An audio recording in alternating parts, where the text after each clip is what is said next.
خوبصورت ہیں، اسمارٹ ہیں، ہینڈسم ہیں، اسنیپ چیٹ سے فوٹو لے رہے ہیں، انسٹاگرام پہ فوٹو ڈال رہے ہیں، فیس بک پہ فوٹو ڈال رہے ہیں، ایک دن ایسا آئے گا یہ آپ کے کالے کالے بال سفید ہو جائیں گے، یہ آپ کے خوبصورت چہرے پر سلوٹیں اور جھریاں پڑ جائیں گی، آپ کی خوبصورتی ختم ہو جائے گی، آپ چاہے لڑکا ہو چاہے لڑکی ہو، ایک دن ایسا آئے گا وہ کمزور ہو جائے گا، وہ بوڑھا ہو جائے گا، اس کی جوانی ختم ہو جائے گی، اس کی سندرتا ختم ہو جائے گی۔ آج بہت دولت ہے آپ کے پاس، بہت اونچے اونچے مکانوں میں آپ رہتے ہیں، بڑی جائیدادیں آپ کے پاس ہے، بڑی پراپرٹی آپ کے پاس ہے، ایک دن آئے گا جب آپ کی روح آپ کے بدن سے نکل جائے گی، آپ کی سانسوں کی ڈور تھم جائے گی، آپ کے دل کی دھڑکن بند ہو جائے گی، اور جب وہ دن آئے گا یہ زمینیں یہ جائیدادیں سب آپ کے وارثوں کی ہو جائیں گی، اور آپ کو 2 گز زمین کے اندر دفن کر دیا جائے گا۔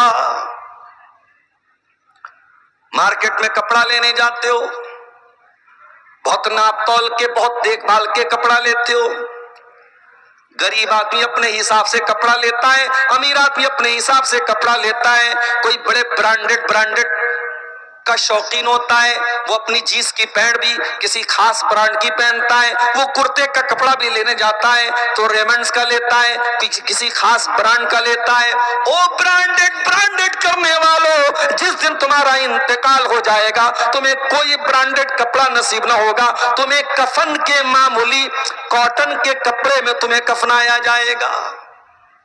کفن کا کپڑا، سفید کپڑا، اسی کفن میں غریب کو بھی کفنایا جا رہا ہے، اسی کفن میں امیر کو بھی کفنایا جا رہا ہے۔ یہ ہے تیری زندگی کی اوقات، یہ ہے تیری زندگی کی واستوکتا، یہ ہے تیری زندگی کی حقیقت۔ تو دنیا میں بڑی شان سے اپنی 4 ویلر سے چلا کرتا تھا، تیری کار میں اے سی چلا کرتی تھی، تو مئی اور جون کے مہینے میں بھی اپنی کار سے نکلتا تھا تو ایک پسینے کی بوند بھی تیرے ماتھے پہ نہیں آتی تھی، تیری گاڑی کی اے سی بہت اچھی چلا کرتی تھی، جب تیری شاندار گاڑی تیرے گاؤں سے نکلا کرتی تھی گاؤں والے کہا کرتے تھے ہائے ہائے یہ بڑا خوش نصیب انسان ہے، اس کے پاس بڑی مہنگی گاڑی ہے، اس کے پاس فارچونر ہے، اس کے پاس اسکارپیو ہے، اس کے پاس بڑی مہنگی گاڑیاں ہیں۔ او مہنگی گاڑیوں والوں، او مہنگی کاروں کے شوقین میرے بھائیوں، ایک دن آئے گا جب تم دنیا سے چلے جاؤ گے، تمہاری کار کوئی اور ڈرائیو کرے گا، تمہاری گاڑیوں میں کوئی اور چلائے گا، تمہارے بنگلوں کا مالک کوئی اور ہو جائے گا، اور تم دوسروں کے کندھے پہ سوار ہو کے قبرستان جاؤ گے۔ اور وہ بیٹا جو بہت محبت کرتا تھا آپ سے، وہ بیٹا بھی آپ کو اپنے گھر میں رکھنے کے لیے تیار نہیں ہوگا، وہ بیوی جو آپ کے مرنے پر بڑے آنسو بہائے گی، 4 مہینے تک عدت گزارے گی، 4 مہینہ 10 دن تک، وہ بیوی بھی 4 مہینہ عدت تو گزارے گی، آنسو تو بہائے گی، مگر وہ بیوی بھی یہ نہیں کہے گی میرے شوہر کو میرے ساتھ رہنے دو، وہ آپ کے مرنے کے بعد سب آپ کو قبرستان میں اکیلا چھوڑ کے چلے جائیں گے۔ کبھی آپ نے غور کیا ہے ہم رات میں بستر پہ سوتے ہیں تو 0 واٹ کا بلب جلا کے سوتے ہیں، بالکل اندھیرا ہمیں پسند نہیں ہے، کمرے میں ہلکی سی لائٹ ضرور رکھتے ہیں ہم میرے بھائیوں۔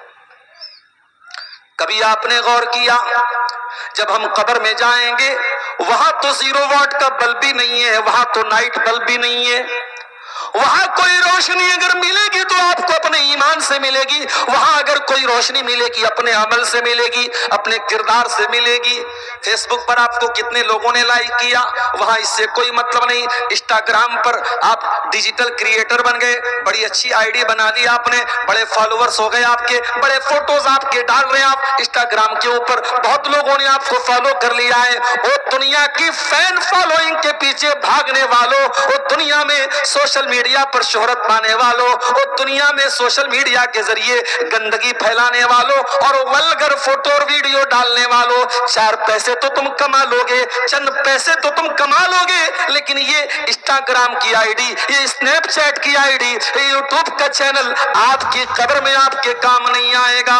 وہاں روشنی ملے گی تو ایمان سے ملے گی، وہاں روشنی ملے گی تو عمل سے ملے گی۔ اکیلا چھوڑ کے سب لوگ چلے جائیں گے. لوگ مٹی دینے آئیں گے, ہاتھ چھوڑ کے چلے جائیں گے. کوئی پرسان حال نہیں ہوگا میرے پیارے ساتھی. غور کرو میرے پیارے ساتھیوں, انسان صرف اپنی موت کے اوپر غور کرے, انسان ٹہل جائے گا.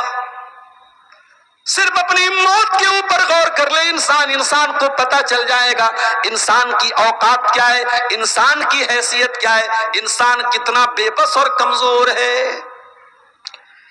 اسی لیے اللہ قرآن کے 27ویں پارے میں فرماتا ہے فلولا اذا بلغت الحلقوم وانتم حينئذ تنظرون. میرے بندو, جب تمہاری جان نکلنے کا ٹائم آتا ہے, جب تمہاری روح کے نکلنے کا ٹائم آتا ہے اور تم اپنی آنکھوں سے دیکھتے ہو کہ کوئی انسان دنیا سے مر رہا ہے, کوئی دنیا سے جا رہا ہے, باپ مر رہا ہے, بیٹا اپنی آنکھوں سے دیکھ رہا ہے, ماں کا انتقال ہو رہا ہے, بیٹا اپنی آنکھوں سے دیکھ رہا ہے, شوہر کا انتقال ہو رہا ہے, بیوی اپنے آنکھوں سے دیکھ رہی ہے, وَأَنْتُمْ حِينَئِذٍ تَنْظُرُونَ. دیکھ رہے ہو, تمہارا اپنا بھی چل رہا ہے, تمہارا قریبی دنیا سے جا رہا ہے, مگر تم کچھ کر نہیں سکتے ہو. وَنَحْنُ أَقْرَبُ إِلَيْهِ مِنْكُمْ وَلَكِنْ لَا تُبْصِرُونَ. مرنے والا دنیا سے جا رہا ہے, تم اس کی چارپائی کے پاس بیٹھے ہو اور تمہیں یہ لگتا ہے کہ میرے باپ کا انتقال ہو رہا ہے اور باپ سے سب سے قریب میں بیٹھا ہوں, میرے شوہر کا انتقال ہو رہا ہے اور اس سے سب سے قریب میں بیٹھی ہوں. اے اللہ کے بندو, وَنَحْنُ أَقْرَبُ إِلَيْهِ مِنْكُمْ, تم سے بھی زیادہ قریب اس مرنے والے کے اللہ ہے. اللہ تو تم سے بھی زیادہ قریب ہے, لیکن اللہ تم کو نظر نہیں آ رہا ہے. وَلَكِنْ لَا تُبْصِرُونَ, تم دیکھ نہیں رہے ہو, اللہ تو تم سے بھی زیادہ قریب ہے. فلولا ان کنتم غیر مدینین ترجعونها ان کنتم صادقین.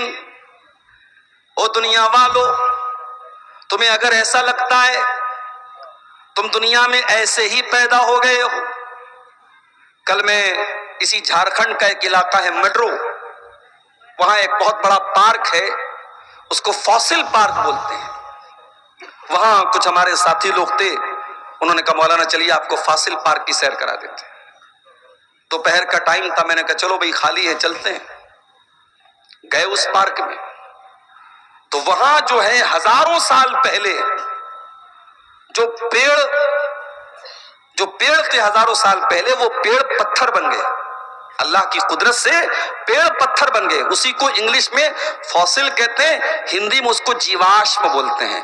تو اس پارک میں ایسے پتھروں کو اکٹھا کیا گیا ہے, اس کو سجایا گیا ہے. تو وہاں ایک میوزیم بھی تھا. میوزیم میں ہم لوگ گئے تو وہاں پہ ایک فلم ہم کو دکھائی گئی, ایک ڈاکومنٹری ہم کو دکھائی گئی.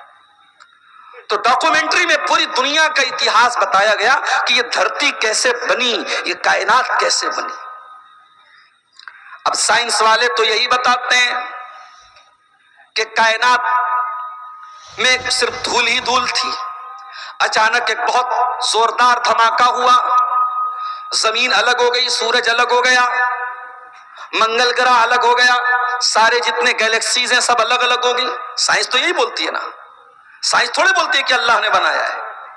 تو سائنس یہ کہتے ہیں سب کچھ اپنے آپ ہو گیا, اپنے آپ زمین بن گئی, اپنے آپ آسمان بن گیا, اپنے آپ بارش ہونے لگی, اپنے آپ جانور پیدا ہو گئے, ڈائناسور پیدا ہو گئے, پھر دنیا میں بندر آیا, پھر بندر تھوڑا کھڑا ہو کے چلنے لگا, پھر بندر سے انسان بن گیا, پھر انسان تھوڑا اور ترقی یافتہ ہو گیا. یہی سائنس یہی بتاتی. تو میں وہ ڈاکومنٹری دیکھ رہا تھا تو مجھے قرآن کی آیت یاد آ گئی کہ سائنس یہ کہتی ہے کہ صاحب آپ کے اوپر کوئی شکتی نہیں, آپ کے اوپر کوئی طاقت نہیں. قرآن کہتا ہے فلولا ان کنتم غیر مدینین, اے میرے بندو اگر تمہارے اوپر کوئی شکتی نہیں ہے, تمہارے اوپر کوئی طاقت نہیں ہے, تمہیں کوئی بنانے والا نہیں ہے, تمہیں کوئی پیدا کرنے والا نہیں ہے, تو تم مرنے والے کو بچا کے دکھا لو, تم اس کی روح کو واپس کر کے دکھا لو. ترجعونہا ان کنتم صادقین, تم مرنے والے کی جان کو واپس پیدا کر دو, نہیں کر سکتے. نہیں کر سکتے. آج تک دنیا میں مرنے کے بعد کسی انسان کو زندہ نہیں کیا جا سکا ہے. جب تک اللہ تعالیٰ کا حکم نہ ہو مرنے کے بعد کوئی دوبارہ زندہ. سائنس نے بہت ترقی کر لی, سائنس آج تک نہیں سمجھ پائی کہ انسان مر کیسے جاتا ہے, انسان کی روح کیسے نکل جاتی ہے. تو یہ جو زندگی ہے میرے بھائی, یہ زندگی ایسے کہ اس میں غم آئیں گے, اس زندگی میں سمسیائیں آئیں گی, ٹینشن آئیں گی. اور دنیا میں کچھ ایسے بھی لوگ ہوتے ہیں جن کو روزی روٹی کی ٹینشن ہے, کسی کو بچوں کی ٹینشن ہے, کسی کو بیوی کی ٹینشن ہے. ایک ہستی ایسی تھی 1400 سال پہلے, ان کو الگ ہی ایک ٹینشن تھی. 1400 سال پہلے عرب کی دھرتی پر اللہ نے ایک رسول بھیجا. عبداللہ کے گھر میں عبد المطلب کے پوتے بن کے آئے, آمینہ کے پیٹ سے پیدا ہوئے, ان کا نام تھا محمد صلی اللہ علیہ وسلم.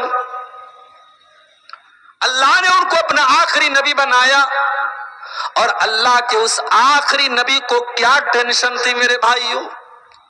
قرآن کہتا ہے فَلَعَلَّكَ بَاخِعٌ نَفْسَكَ عَلَىٰ آثَارِهِمْ إِن لَّمْ يُؤْمِنُوا بِهَٰذَا الْحَدِيثِ أَسَفًا. اے نبی, دنیا کو کاروبار کی ٹینشن, دنیا کو روزی روٹی کی ٹینشن, دنیا کو بال بچوں کی ٹینشن, اور اے نبی آپ کو اس بات کی ٹینشن کہ لوگ ایمان کیسے لے آئیں, لوگ ہدایت پر کیسے آ جائیں, لوگ اسلام کیسے قبول کر لیں, لوگ جہنم کی آگ سے کیسے بچ جائیں. فَلَعَلَّكَ بَاخِعٌ نَفْسَكَ عَلَىٰ آثَارِهِمْ. اے نبی آپ کو تو لوگوں کے ایمان لانے کی اتنی ٹینشن ہے کہ کہیں آپ اپنے آپ کو ہلاک نہ کر دیں, کہیں آپ اپنی جان ختم نہ کر دیں, کہیں آپ کی مرتیو نہ ہو جائے, کہیں آپ کا انتقال نہ ہو جائے. اس نبی کو ایک ہی ٹینشن تھی, اللہ کے بندے کیسے اللہ کے راستے پہ آ جائیں اور کیسے جہنم کی آگ سے بچ جائیں. بارش کے موسم میں آپ دیکھتے ہوں گے جب ہم لائٹ جلاتے ہیں تو لائٹ کے آس پاس کچھ کیڑے اڑنے لگتے ہیں, کچھ پتنگے اڑنے لگتے ہیں. آپ جتنا بھی ان کو منع کریں گے وہ کیڑے بار بار اس لائٹ کے آس پاس اڑتے رہیں گے, اڑتے رہیں گے, مرتے رہیں گے, اڑتے رہیں گے. اللہ کے نبی فرماتے ہو لوگو میری مثال اور تمہاری مثال اس انسان کی طرح ہے جو آگ جلاتا ہے, اور جیسے ہی آگ جلاتا ہے فَجَعَلَ الْفِرَاشُ وَهَٰذِهِ الدَّوَابُ تَقَعُ فِي النَّارِ. تو یہ جو پتنگے ہوتے ہیں, یہ جو کیڑے ہوتے ہیں, یہ بار بار اس آگ میں جانے لگتے ہیں. وہ انسان انہیں روکنے کی کوشش کرتا ہے, انہیں ہٹانے کی کوشش کرتا ہے, وہ مگر پتنگے بار بار اسی آگ میں جاتے ہیں. او لوگو میں اللہ کا آخری نبی بن کے آیا ہوں, انا آخذ بِحُجَزِكُم عَنِ النَّارِ. میں تمہاری کمر پکڑ پکڑ کے تم کو جہنم کی آگ سے بچانے آیا ہوں. وَأَنْتُمْ تَقْتَحِمُونَ فِيهَا. لیکن پھر بھی تم جہنم کی آگ میں جلتے چلے جا رہے ہو. تم بار بار, میں تو تم کو جہنم کی آگ سے روکنے آیا ہوں, لیکن پھر بھی تم جہنم کی آگ میں جا رہے ہو. اللہ کے نبی ہمیں جہنم سے بچانے کے لیے آئے تھے میرے ساتھی. آپ کی زندگی کی سب سے بڑی ٹینشن یہی تھی.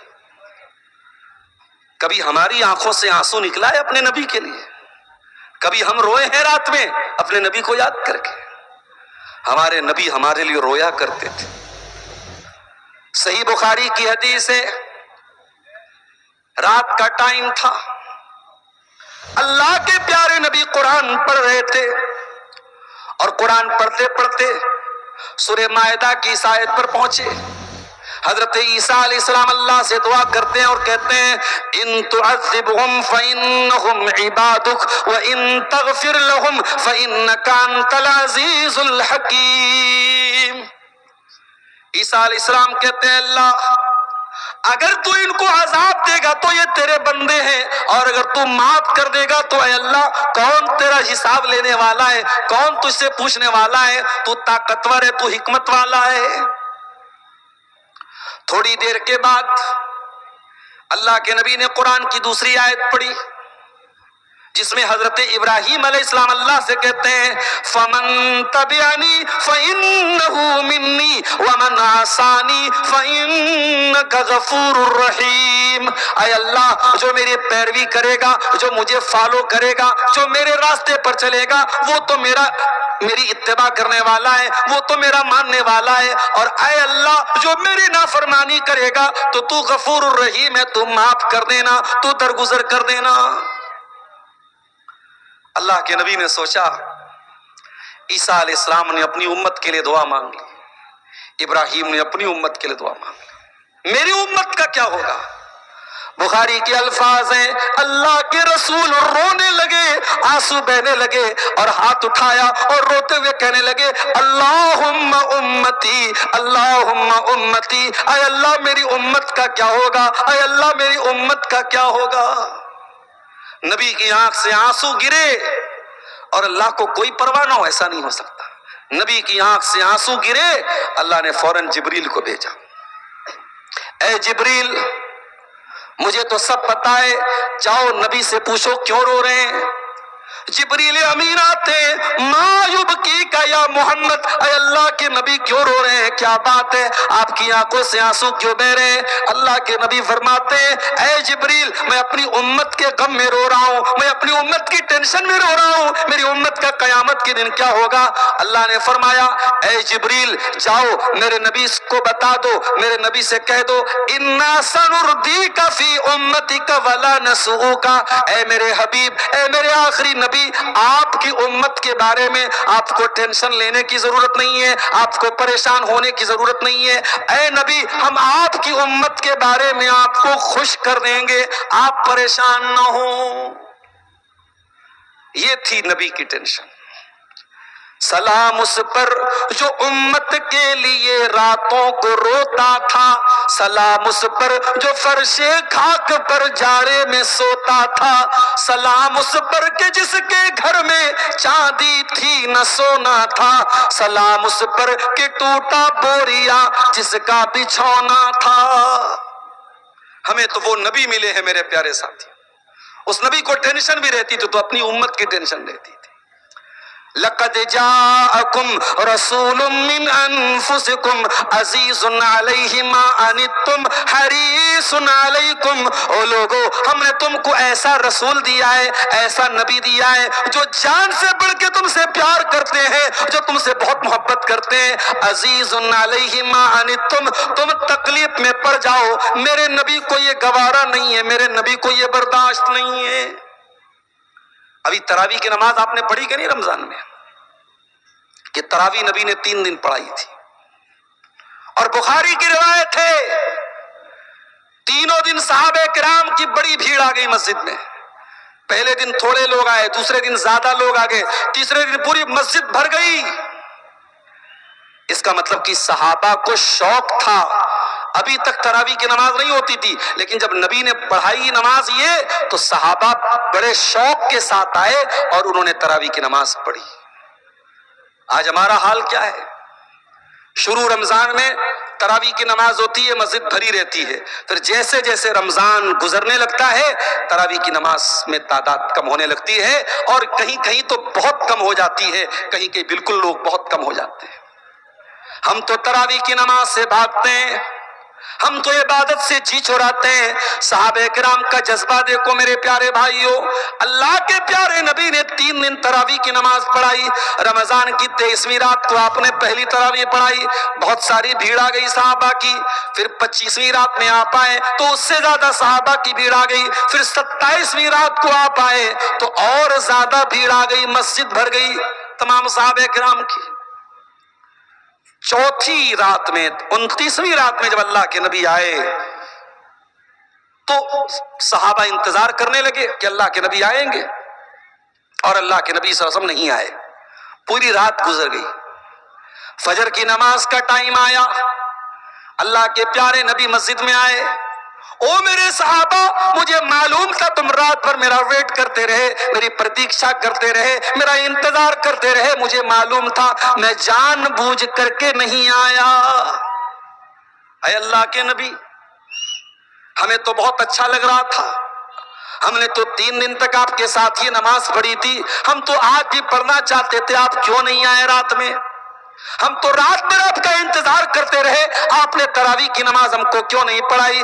آپ نے فرمایا اے میرے صحابہ، تمہارا جذبہ میں نے دیکھا، تمہارا شوق میں نے دیکھا، میں ڈر گیا کہ کہیں یہ نماز فرض نہ ہو جائے، اگر یہ فرض ہو جائے گی تو تم اس کو نبھا نہیں پاؤ گے، مشکل ہو جائے گی، اس ڈر سے میں نے چھوڑ دیا، میں نے 3 دن پڑھا کے چھوڑ دیا، میں ڈر گیا کہ کہیں یہ نماز فرض نہ ہو جائے۔ اللہ اکبر! نبی کو اپنی امت کا اتنا خیال ہے کہ کہیں یہ نماز فرض نہ ہو جائے اور میری امت کے لیے پریشانی نہ بن جائے۔ اس کے بعد اللہ کے رسول نے تراویح کی نماز جماعت کے ساتھ نہیں پڑھائی۔ حضرت عمر کا دور آیا تو حضرت عمر نے لوگوں سے کہا کہ اللہ کے رسول نے تراویح کی نماز اس لیے جماعت سے 3 دن کے بعد پڑھانا بند کر دیا تھا کہ کہیں فرض نہ ہو جائے، اب فرض ہونے کا ڈر ختم ہو گیا ہے، لہٰذا دوبارہ جماعت سے تراویح کی نماز ہونی چاہیے۔ پھر حضرت عمر نے پھر سے تراویح کو اسٹارٹ کرایا اور وہاں سے لے کے آج تک امت تراویح کی نماز جماعت کے ساتھ پڑھتی ہے۔ تو اللہ کے نبی کو ٹینشن ہوتی تھی اپنی امت کی۔ میرے بھائیوں، ہماری زندگی میں بھی بہت ساری ٹینشنیں ہوتی ہیں، ان ٹینشنوں کا علاج کیا ہے؟ ہماری سمسیاؤں کا سمادھان کیا ہے؟ ہماری پرابلم کا سلیوشن کیا ہے؟ ہم اپنے مسئلے کو کہاں لے کے جائیں، کہاں حل کریں؟ تو آج کی میری تقریر کا جو ٹاپک ہے وہ یہی ہے کہ اسلام میں غم کا علاج کیا ہے، اسلام میں ٹینشن کا علاج کیا ہے، ہماری زندگی میں جو سمسیاں آتی ہیں، جو ٹینشن آتی ہے، ان کا علاج ہمارے نبی نے، ہمارے اللہ نے، ہمارے قرآن نے کیا بتایا۔ آئیے ہم قرآن و حدیث کی روشنی میں تلاش کرنے کی کوشش کرتے ہیں۔ میرے پیارے ساتھیوں، اگر آپ اپنے غم کو دور کرنا چاہتے ہیں، اگر ٹینشن کو دور کرنا چاہتے ہیں، تو قرآن کہتا ہے پہلا کام کیا کرنا ہے؟ توحید پر آنا ہے۔ اگر آپ ایک اللہ کے ماننے والے، اگر آپ توحید پہ چلنے والے ہیں، دنیا کی بڑی سے بڑی مصیبت آ جائے، بڑا سے بڑا غم آ جائے، آپ کا کچھ بھی بگڑنے والا نہیں ہے۔ فَأَقِمْ وَجْهَكَ لِلدِّينِ حَنِيفًا فطرت اللہ التی فطر الناس علیہا۔ اے میرے نبی، آپ اپنا چہرہ اس اللہ کی طرف کر لیجئے جس اللہ نے پیدا کیا ہے، اور اے میرے نبی، یہ توحید ہی انسان کی فطرت ہے جس فطرت پر اللہ نے پیدا کیا ہے۔ اللہ نے ہمیں توحید پر پیدا کیا ہے۔ دنیا میں بچہ پیدا ہوتا ہے توحید پر پیدا ہوتا ہے۔ دنیا میں آنے کے بعد کوئی مورتی کی عبادت کرنے لگتا ہے، کوئی پتھر کی عبادت کرنے لگتا ہے، کوئی عیسیٰ مسیح کی عبادت کرنے لگتا ہے۔ دنیا میں آنے کے بعد لوگ شرک کرتے ہیں، لیکن اللہ نے جو پراکرتک طور پر، جو نیچرل طور پہ ہمیں پیدا کیا ہے، میرے پیارے ساتھیوں، توحید پر پیدا کیا ہے۔